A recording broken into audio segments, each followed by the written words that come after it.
there are a percentage of our customers that would also appreciate a secondary marketing message that is not only are providing you incredible sales and marketing go-to-market solutions. One is the trust factor, like, hey man, I trust somebody that just takes care of the planet more than I trust somebody who doesn't give a darn about the planet. Then there's the differentiation component. Like, hey man, like you said, for the landscaping business, I have all my competitors doing X.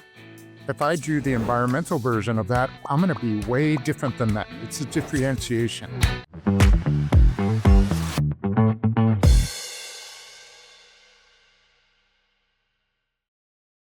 Welcome to Outsource to Profits. I have a fantastic guest here, Stefan. Please introduce yourself. Tell us what you do and how you serve the world. Thanks, and it's a pleasure to be here. And a little bit about me.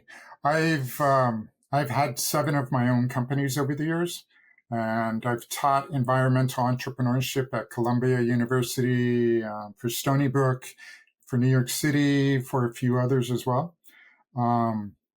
I've had my coaching company where I help entrepreneurs build their businesses around sustainability. I've had that for, almost 27 years now.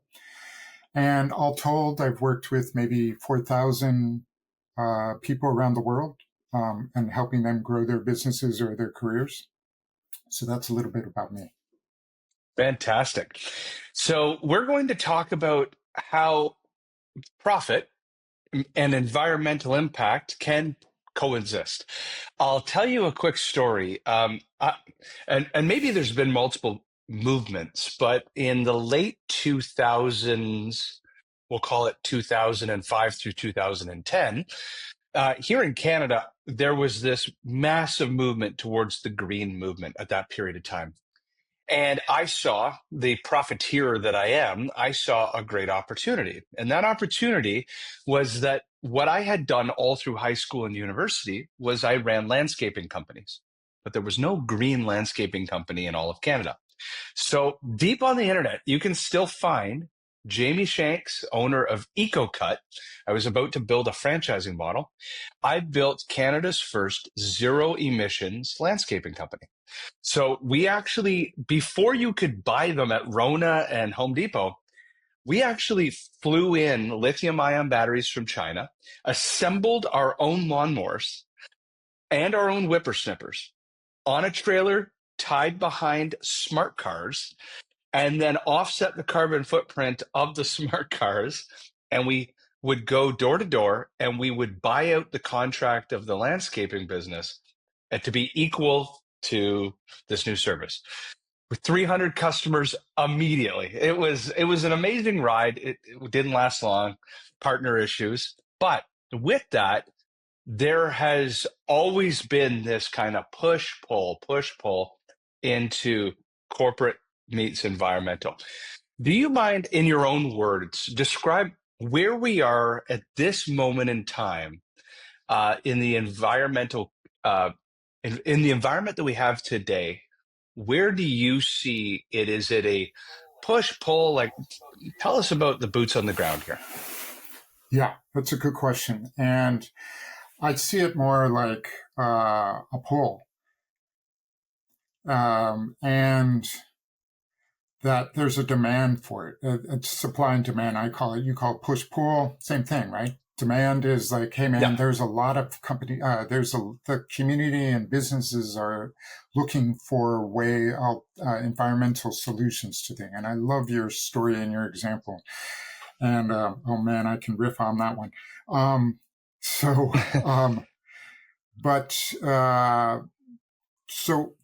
there's 2 pieces to this. There's why you should be doing this, and then we'll talk about that, and then we'll talk about, well, okay, how do I get started in doing this? So the why part is, we can break that into 2 components. The preaching to the converted, the people that already know it, like you get it, you know it, you understand the value of it. We're not going to talk about them. We're going to talk about the ones that aren't sure, or the skeptics, or, hey man, I'm not sure if I should be doing this for my business. I mean, I get it, but for business, really? So we're going to talk about that. And so for those guys, there's three reasons why you should do this. One is the trust factor, like, hey man, I trust somebody that takes care of the planet more than I trust somebody who doesn't give a darn about the planet. Then there's the differentiation component. Like, hey man, like you said, for the landscaping business, I have all my competitors doing X. If I do the environmental version of that, I'm going to be way different than them. It's a differentiation. And the third is, and I made it cost neutral to the customer. yeah, oh, totally. Yeah. Oh, okay. Well, that's really important. If the cost is the same, that's going to be crucial. And there are ways to deal with that. So, the third is the emotional value. So people buy on emotion, and you're like, well, if I sell the B2B versus B2C, B2B, if you're selling to another business, they're not so emotional. They're more about and that's not necessarily true. And I'll explain by a couple of examples of what I mean by that. But, hell, I'll tell you now. And using your example, I have a customer that's, well, you know this. He's in plant care, outdoor plant care. He's been doing it for 50 years or so. And he said, you know what? So for those that don't know what that means, it's more like taking care of lawns and bushes and forests and woods and stuff. So he was like, man, there's got to be a more environmental way to do that.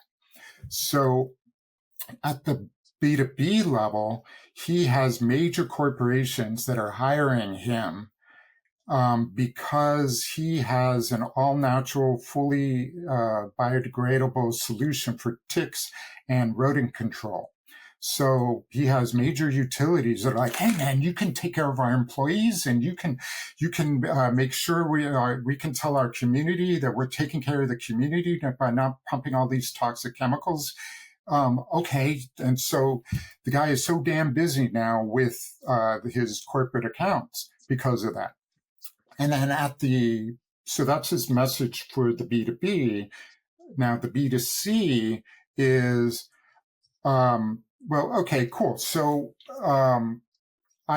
you mean after you spray for this stuff, I can take my kids, my dog, my grandparents out to the backyard and it's not going to hurt them?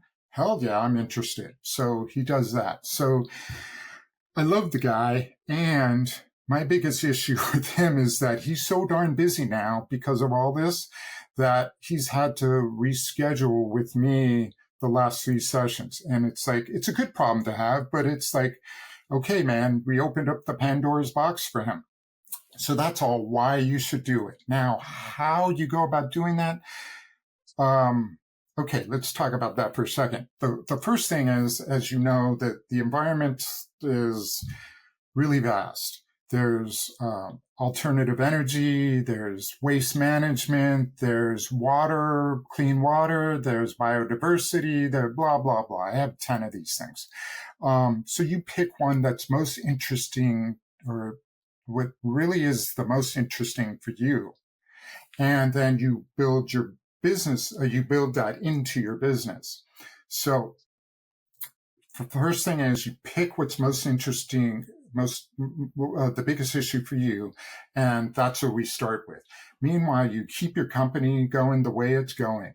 You don't do any changes at all. You just let it run. You're just testing this out to see if it works, or see how well it works. And so the first thing is you pick what's most important to you. The second is you're going to try it for 6 months.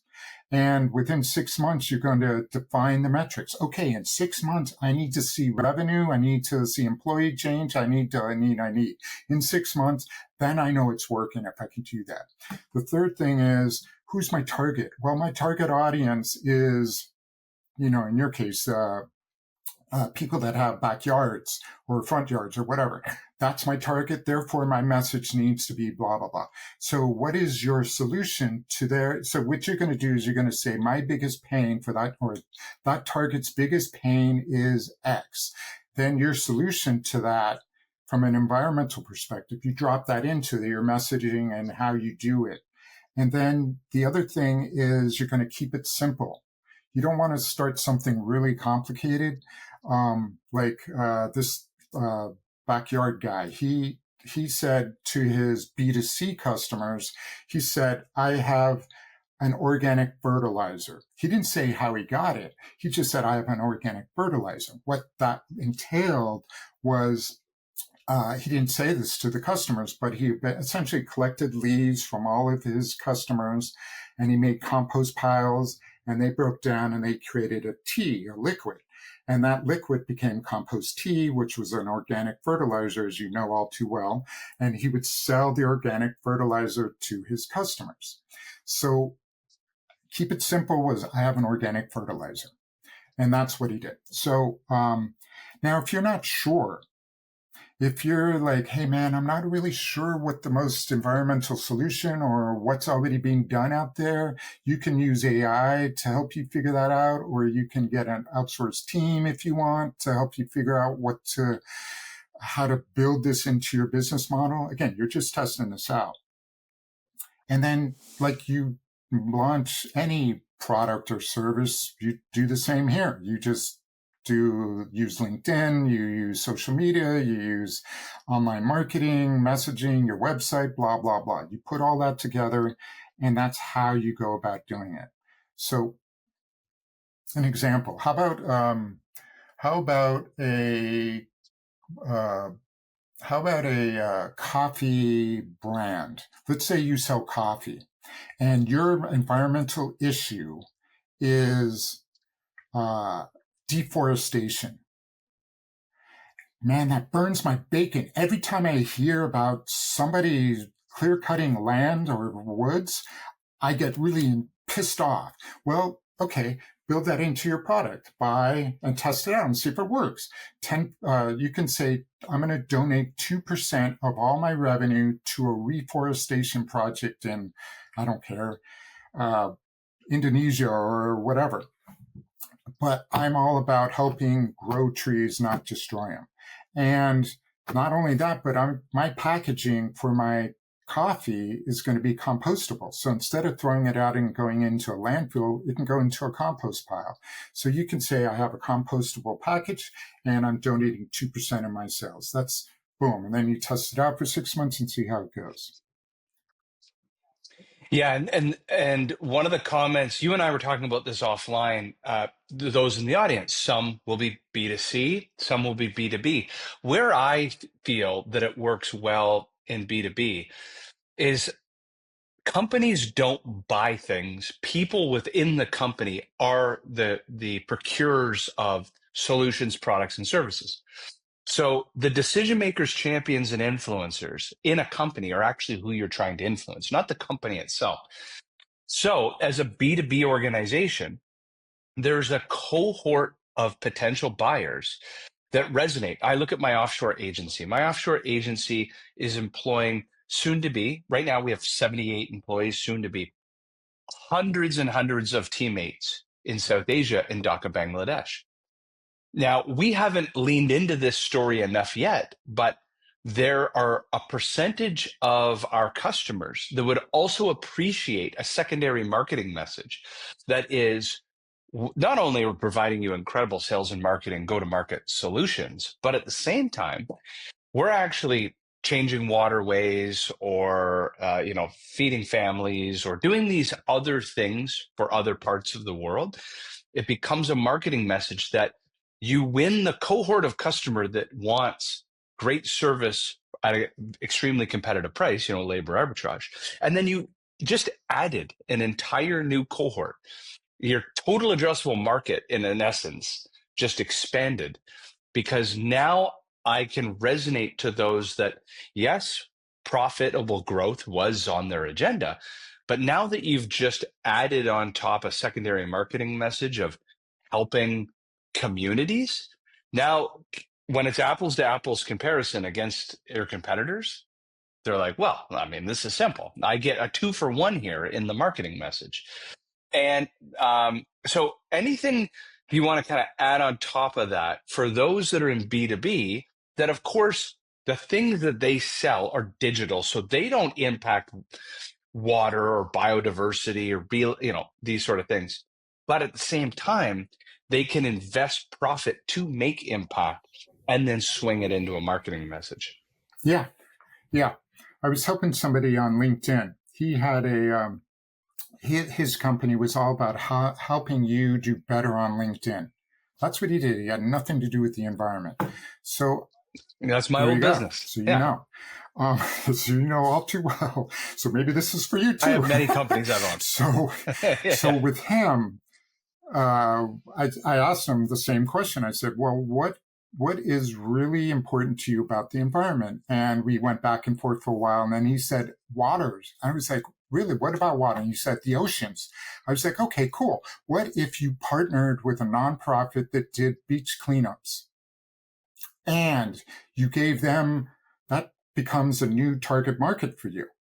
And you can give them a special, because you're a volunteer for this beach cleanup site, we'll give you XYZ to help you on LinkedIn or whatever. And not only that, I don't know if this is what you're talking about, but not only that, but then he now has access to their database of people. He doesn't get their database per se, but the nonprofit sends out his message to their people. So he now has a larger audience to promote to. And if you are all about beach cleanup, we have a product for you.